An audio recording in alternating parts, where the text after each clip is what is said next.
Hannah Gay is a pediatrician at the University of Mississippi. Catherine Luzaraga is an immunologist from the University of Massachusetts, and Demra Persaud is a virologist at Johns Hopkins Children's Center, and together they have functionally cured an infant of HIV.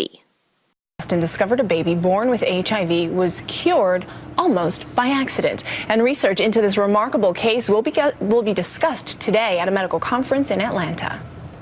The discovery was made at this Jackson, Mississippi Medical Center, where the HIV-infected mother and her baby were treated. We have, perhaps inadvertently, but in fact, cured the child.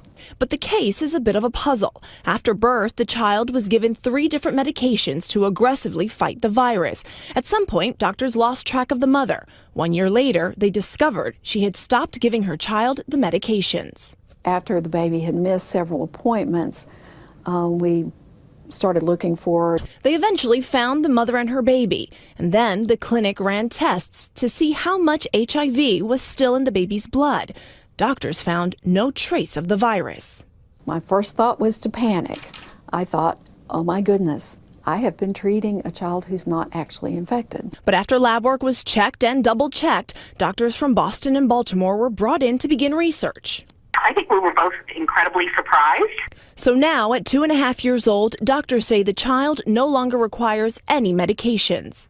Now doctors are trying to replicate the drug regimen. They hope their findings will help other HIV-infected babies, so they'll no longer require lifelong treatment.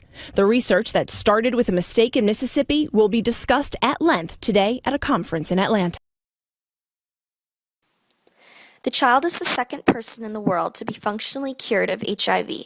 To be functionally cured means that the person no longer has to take medication for their disease, but there are still traces of it in their bloodstream. In 2011, 300,000 children were affected by HIV. 270,000 out of the 300,000 children die within the year they're infected. Currently, about 1,000 children become infected with HIV every day. 23% of these children are actually receiving the necessary treatment, and the other 77% most likely never will. Raymond Jackson is a young adult infected by HIV. He was born with the disease but didn't actually find out he was infected until he was 12 years old. At the age of 4, Raymond had a stroke because he was not taking any medication for his disease. Ever since that day, he has been a paraplegic. Raymond was born with the disease and there was nothing to do to cure him, but now there is. Many other countries are making historic gains towards ending the AIDS epidemic. There were more than 700,000 fewer new HIV infections globally in 2011 than in 2001. In Africa, where the disease originated, there have been fewer AIDS-related deaths by 1/3 in the past 6 years. More than half of these countries are in sub-Saharan Africa, where the majority of the new HIV infections occur.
These 3 incredible women are pioneers for the cure to HIV in infants and in adults, and that is why they are our heroes. Thanks to their research, Over 270,000 children all over the world have been given a second chance at life due to this breakthrough in medicine. They are making huge strides in the effort to cure this life-altering disease, and they have forever changed the life of the child they have cured.